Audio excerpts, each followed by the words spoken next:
कैसे हैं दोस्तों आप सब। आई होप आप सब अपनी जिंदगी में बहुत बढ़िया कर रहे होंगे और खुशी अच्छे से जी रहे होंगे। आप देख रहे हैं एब्सोल्यूट हॉरर और आज की कहानी है संजय के बारे में। अगर आपको भी मुझे अपनी कहानी भेजनी है तो प्लीज प्लीज मुझे इस मेल पे अपनी कहानी भेज सकते हैं। साथ ही साथ मेरे इस चैनल को सब्सक्राइब जरूर कीजिए क्योंकि आपके सपोर्ट की बहुत ज़रूरत है इस चैनल को। तो चलिए बिना किसी देर किए इस वीडियो को शुरू करते हैं।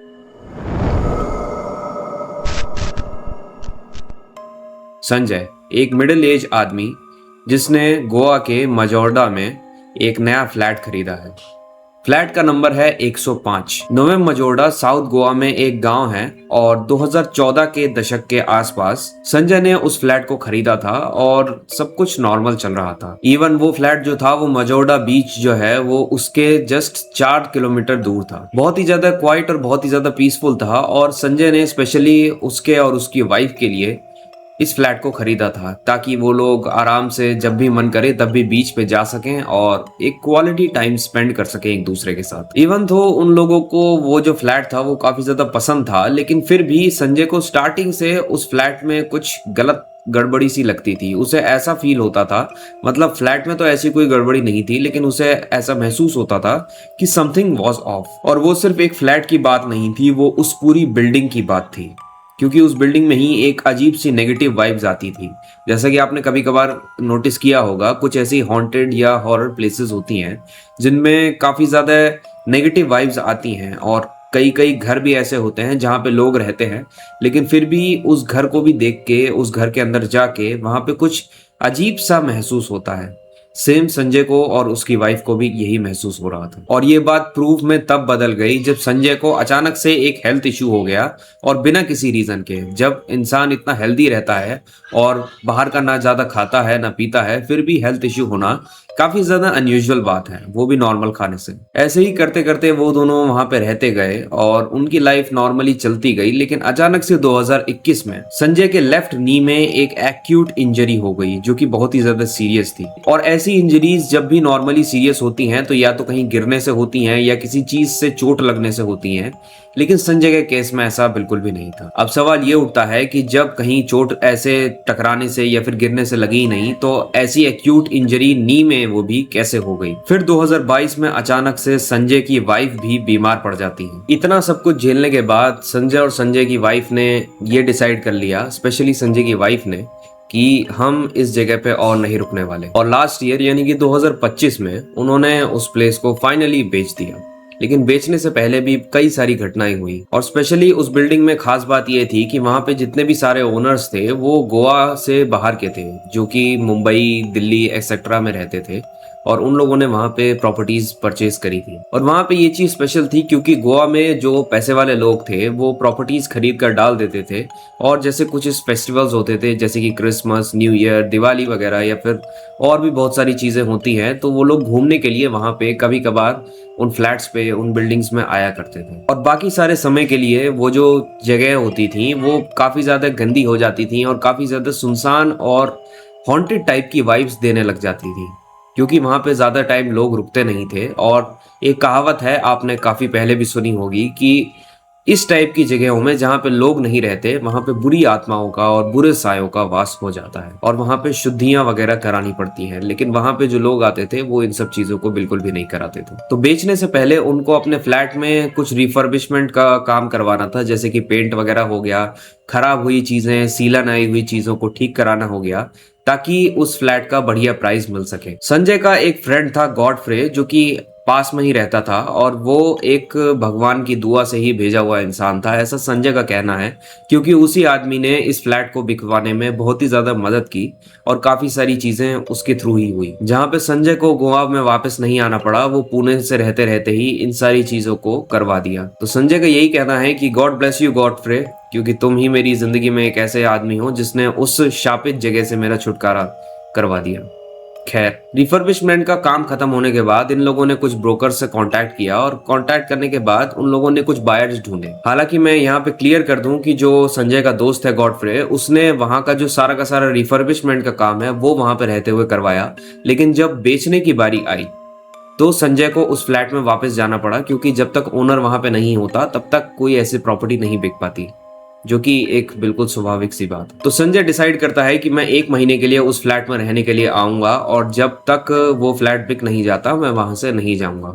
और स्पेशली संजय को ही वहां पे आना पड़ा क्योंकि उसकी वाइफ ने इस बार साफ मना कर दिया था वहां आने से। क्योंकि जब संजय वहां जा रहा था तो जाने से पहले संजय की वाइफ ने उसको वार्न किया था, क्यों कह रही थी कि मेरा सिक्स सेंस कुछ अच्छा नहीं है वहां की उस जगह के लिए, तुम कैसे भी करके यहीं से रहते रहते ही उस चीज को यानी कि उस फ्लैट को बिकवा दो, क्योंकि मुझे अच्छा नहीं लग रहा तुम्हारा वहां पे जाना। हालांकि संजय बाद में बताता है कि मेरी बीवी ने ये जो बात कही ये बहुत ही ज्यादा सही बात कही थी, लेकिन मैं ही बेवकूफ था कि मुझे वहां जाना पड़ा। Never underestimate a woman six sense. तो जुलाई 2025 को संजय उस फ्लैट में जाता है और 1 महीने के लिए रहने की कोशिश करता है। सब कुछ वहां पे स्मूथली होने लगा। नॉर्मल बायर्स आए और उसके बाद सेल्स वगैरह के जो कागज वगैरह थे और बाकी सारी चीजें थी वो सब कुछ स्मूथली हो रही थी और कुछ ही दिन बचे थे संजय के पुणे वापस जाने के लिए। तो जैसा कि मैंने बताया कि उस फ्लैट से 4 किलोमीटर दूर ही बीच है, तो संजय ने सोचा कि क्यों ना मैं कुछ दिन एंजॉय कर लूं और यहाँ पे एज आई जॉगिंग करने के लिए या फिर रनिंग वगैरह करने के लिए, थोड़ा प्रैक्टिस करने के लिए थोड़ा बाहर घूम लूं ताकि मेरा मूड भी फ्रेश होगा। और लौटते टाइम जब मैं वापस आ रहा हूँ तो गॉडफ्रे की फैमिली के साथ थोड़ा एंजॉय कर लूंगा, थोड़ा पी भी लूंगा और उसके बाद वापस फ्लैट पे चला जाऊंगा। और ध्यान रखिए ये बात जुलाई की है, तो गोवा में जुलाई में मानसून आ जाता है और मानसून का वक्त गोवा के अंदर बहुत ही ज्यादा खूबसूरत होता है और काफी लोग बाहर इन सब चीजों को एंजॉय करने के लिए वहां पे निकलते हैं। लेकिन उसके बावजूद भी वो जो पूरा फ्लैट की बाजू में जो आसपास की जो बिल्डिंग थी वो पूरी खाली थी, क्योंकि काफी लोग उस टाइम वहां पे नहीं आए थे। संजय जब पुणे से आया था तब उसे बहुत ही ज्यादा स्ट्रेंज फीलिंग लगी थी कि मैं यहाँ पे पूरी बिल्डिंग में अकेला रहूंगा, लेकिन संजय को इस बात की आदत होने लगी थी धीरे धीरे रहते रहते। लेकिन एक रात कुछ बहुत ही अजीब घटित हुआ। रात के 11:30 बज रहे थे, बारिश बहुत ही ज्यादा तेज हो रही थी बाहर और अचानक से बिजली कट जाती है। संजय अपने बेड पर लेटा हुआ था लेकिन उसको फिर भी नींद नहीं आ रही थी, लेकिन सोच रहा था कि चलो मैं सोने की कोशिश करता हूँ क्योंकि कल भी मुझे थोड़ा बहुत काम होगा, कि इतने अचानक से उसके दरवाजे पे खटखट हुई। संजय को अचानक से बड़ा अजीब लगा कि रात में 11:30 बजे इस पूरी खाली बिल्डिंग में कौन नॉक करेगा मेरे दरवाजे पे आके। लेकिन फिर भी संजय ने हिम्मत करके एक मोमबत्ती जलाई और मोमबत्ती जलाकर वहां पे गया और जाके दरवाजा खोलने की कोशिश की। संजय बहुत ही ज्यादा डरा हुआ था और डरते डरते ही उसने दरवाजा खोला, लेकिन वहां पर कोई भी नहीं था। सिर्फ एक लंबा डार्क कॉरिडोर जो कि एक सुनसान से एरिया में था और बहुत ही ज्यादा हॉन्टेड वाइब्स दे रहा था। संजय को एकदम से डर लगा और अचानक से उसने वो दरवाजा बंद किया और भगवान का नाम लेते लेते तुरंत वापस बिस्तर में घुस गया। संजय को उस रात बिल्कुल भी नींद नहीं आई और सरप्राइज की बात यह है कि जब संजय ने उसके अगले दिन दरवाजा सवेरे को खोला तो उस दरवाजे के डोर स्टेप के बाहर काफी सारे कीचड़ के पैरों के निशान मिले, जो कि लॉबी एरिया और बाहर से यहाँ के दरवाजे तक आ रहे थे। जबकि संजय ने रात को दरवाजा खोला तो दरवाजे के सामने कोई भी नहीं था, तो ये पैरों के निशान भला कहां से आए। संजय इसको देखने के बाद और ज्यादा डर गया और इमीडिएटली उसने अपने दोस्त गॉडफ्रे को इस बारे में बताया। गॉडफ्रे ने कहा कि अरे ये सब होता रहता है, इन सब चीजों को इग्नोर करो, मे बी रात में कोई आया हो तुम्हारे दरवाजे पे खटखटा के तुम्हारा साथ प्रैंक कर रहा हो और उसके बाद फिर भाग गया हो वहां से। संजय को लगा कि वो कुछ नहीं बस एक इम्प्रोवाइज कर रहा था गॉडफ्रे, कि भूल जाए इस बात को, होता रहता है, मे भी हो सकता है तेरा वहम हो। वहम अगर होता भी तो कैसे कोई आदमी आपके दरवाजे पे आता और आप दरवाजा खोलते तो दिखता नहीं और जब दिन में आप देखते तो पैरों के निशान मिलते। इस चीज का कोई जवाब नहीं मिलता मुझे तो। लेकिन फिर भी संजय ने सोचा कि चलो ठीक है, एक्सेप्ट कर ही लेना चाहिए और मूव ऑन कर लेता हूँ, छोड़ो छोड़ो कुछ नहीं होता, होगा कोई। लेकिन फिर भी इतना सब कुछ अपने आप को तसल्ली देने के बावजूद भी संजय के अनकॉन्शियस माइंड में ये चीज घूम ही रही थी कि वो रात को दरवाजे पे खटखटाने वाला था कौन, और जो था तो उसके बाद मुझे दिखाई क्यों नहीं दिया। और सबसे मेन बात पता है क्या थी कि वो जो फुटप्रिंट्स संजय के फ्लैट तक आ रहे थे वो फुटप्रिंट्स वापस जाने के थे ही नहीं। इसका मतलब कोई एक ऐसी एंटिटी थी जो संजय के घर के अंदर यानी कि उसके फ्लैट के अंदर एंटर कर चुकी थी। अगली रात फिर ये सीक्वेंस रिपीट हुआ। संजय वापस से अपने को सुलाने की कोशिश कर रहा था, लेकिन संजय को नींद नहीं आ रही थी। ठीक रात के 11:30 बजे फिर से उसके दरवाजे पे नॉक होती है, लेकिन इस बार कल से ज्यादा हार्ड तरीके से, बहुत ही ज्यादा हार्ड तरीके से कि जैसे कि कोई दरवाजे पे बहुत ही ज्यादा तेज धक धक करके मुक्का मार रहा हो। इस बार संजय और ज्यादा सतर्क होके एक डंडा और कुछ 2-3 चीजें और लेके दरवाजा खोलने गया। संजय ने फिर से दरवाजा खोला और इस बार दरवाजा झटके से खोल के दरवाजे के तुरंत बाहर गया, लेकिन इस बार भी वहां पर कोई नहीं था सिवाय घुप अंधेरे के। फिर अचानक से जो बाहर का जो कॉरिडोर था उसकी हवा ठंडी हो जाती है और अचानक से माहौल बड़ा अजीब सा होने लगता है। फिर जब लेफ्ट राइट मुड़ के संजय इधर उधर देखने की कोशिश करता है तो जो वो चीज देखता है उसका आज तक उसके पास कोई जवाब नहीं है और बहुत ही बुरी तरीके से संजय डर जाता है वो देख के। कॉरिडोर के इमरजेंसी एग्जिट के पास कुछ काली परछाइयां खड़ी थी और लंबी चौड़ी परछाइयां थी और ऐसा लग रहा था कि वो दीवार के अंदर आर पार जा रही हूँ। साथ ही उन्होंने बहुत ही पुराने गंदे से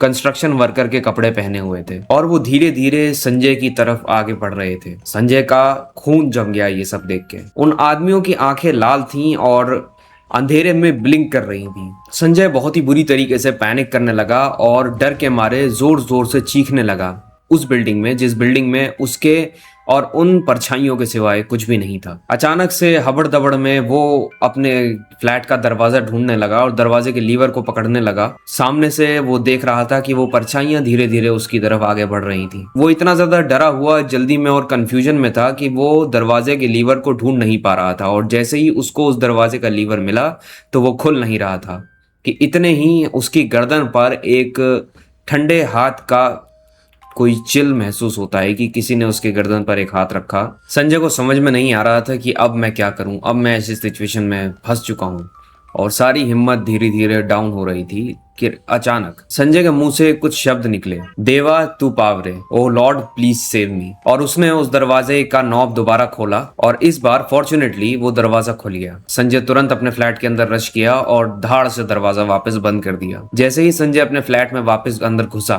तो इस बार वो अच्छा फील कर रहा था। धीरे धीरे जो टेम्परेचर, जो हवाएं जो ठंडी चल रही थी वो फ्लैट के अंदर आते ही नॉर्मल हो गई और उसके बाद संजय अपने कंपोजर और कामनेस में वापस आ गया। उस पूरे इंसिडेंट के बाद कुछ भी ऐसा अनयूजुअल संजय के साथ नहीं हुआ, लेकिन संजय बताता है कि ये उसकी जिंदगी का सबसे भयानक और सबसे डरावना फेज था जो कि वो चाहता है कि किसी की भी जिंदगी में दोबारा कभी ना आए और दोबारा क्या, पहली बार भी कभी ना आए। उसके बाद अगली मॉर्निंग ही पुणे के लिए संजय वापस रिटर्न चला जाता है सारे अपने बैग्स वगैरह पैक करके और इतनी जल्दी से वहां जाता है जैसे उसको उस फ्लैट की अब पड़ी ही ना हो। और क्यों ही पड़ेगी जब लास्ट नाइट जो जिस इंसान के साथ जैसा हुआ, क्या आपको लगता है कि वो अपनी प्रॉपर्टी को देखेगा या अपनी जान को देखेगा? सबसे पहले संजय वहां से निकलकर एक होटल में जाता है और उसके बाद तुरंत सेफली पुणे के लिए निकल जाता है। और इन सब चीजों के होने के बाद आज संजय ये बताता है कि आज जब मैं उस चीज को सोचता हूँ कि वो स्पिरिट, इतनी सारी जो स्पिरिट्स थी वो मेरे घर के अंदर यानी कि मेरे फ्लैट के अंदर क्यों नहीं आ पाई। जब मैंने दरवाजा बंद कर दिया उसके बावजूद भी अगर वो दीवार के आर पार आ सकती थी तो मेरे फ्लैट के अंदर क्यों नहीं आ पाई। बाद में उसको ये बात पता चली कि उसका जो दोस्त था गॉडफ्रे, उसने उसके आने से पहले एक क्लींजिंग रिचुअल कराया था जो कि वहाँ पे स्पेशली गोवा के लोग करवाते हैं कोई भी नई प्रॉपर्टी बेचने से पहले। तो साथ साथ रिफर्बिशमेंट के साथ साथ वहाँ पे एक रिचुअल भी हुआ था। इसी वजह से वो परछाइयां संजय के फ्लैट के अंदर नहीं आ पाई और मेरे ख्याल से वही शक्ति थी जिसने एट द एंड संजय की उन चीजों से जान बचा ली। बाद में सब कुछ वो फ्लैट बिक जाने के बाद, सारी चीजें निकलने के बाद संजय ने इन सब चीजों की तहकीकात की कि वो कंस्ट्रक्शन वर्कर कौन थे और उन सब की आत्माएं वहां पे क्यों भटक रही थी। तो बाद में उसको ये पता चला कि उस पूरी बिल्डिंग को बनाते टाइम एक कंस्ट्रक्शन वर्कर की मौत हो चुकी थी और उसके बाद वो मैटर को वहीं दबा दिया गया और उस कंस्ट्रक्शन को वहां पे रोका नहीं गया और उसके बाद से वो प्लेस हॉन्टेड है। लेकिन संजय को ये बात नहीं पता थी जब उसने उस घर को खरीदा था। और एक बात संजय के दिमाग में और आती है कि इतना सब कुछ होने के बाद जब मैं उस घर को बेचने वाला था और बेचते टाइम जब मैं उस घर पे गया था और 1 महीना ही बचा था, जस्ट कुछ ही दिनों की बात थी, तब मेरे साथ ऐसा इंसिडेंट क्यों हुआ और पिछले 10 सालों में ऐसा क्यों नहीं हुआ? इस चीज का जवाब तो किसी के पास नहीं है। संजय ने अपनी अच्छाई दिखाते हुए उस फ्लैट का जो न्यू ओनर है उसको भी ये बात बताई और बताने के बाद, खरीदने के बाद ये बात बताई स्पेशली, और ये चीज अच्छे से समझाई कि एंटर करने से पहले एक अच्छे से रिचुअल जरूर करवा लेना, यानी कि पूजा पाठ अच्छे से करवा लेना। और सरप्राइजिंगली उस आदमी ने कोई भी सवाल ना पूछे उस बात से एग्री कर दिया। अब वो उसने पूजा पाठ या रिचुअल कराया कि नहीं कराया ये क्लियर नहीं पता। जाने से पहले दोस्तों यही कहूंगा कि कुछ बिल्डिंग्स, कुछ जगहें ऐसी हो जाती हैं जिनके पास्ट में ऐसी घटनाएं होती हैं, किसी की मौत होना या फिर उससे भी पहले कुछ ऐसी घटनाएं होना जिनसे वो प्लेसेस हॉन्टेड हो जाती हैं। तो ऐसी जगहों पे जाने से पहले या फिर उन चीज़ों को खरीदने से पहले आपको वहाँ के उस पूरे एरिया के बारे में पता कर लेना चाहिए कि क्या वो एरिया सही भी है या फिर नहीं। आशा करता हूँ आपको ये स्टोरी बहुत पसंद आई होगी दोस्तों। अगर पसंद आई है तो प्लीज़ मेरे चैनल को सब्सक्राइब कीजिए और बेल आइकन भी दबाइए, क्योंकि इस चैनल को बहुत ही ज़्यादा ज़रूरत है आप लोगों के सपोर्ट की। और अगर आप लोग सपोर्ट नहीं दिखाएंगे तो मुझे भी मोटिवेशन नहीं मिल पाती आगे वीडियोस बनाने के लिए। साथ ही साथ अगर आप भी मुझे अपनी कहानी बताना चाहते हैं तो फिर से मैं कहूँगा कि मुझे इस मेल पे अपनी कहानी ज़रूर बताइए। मेरा नाम है आर्यन, आप देख रहे हैं absolute horror and I will sign out.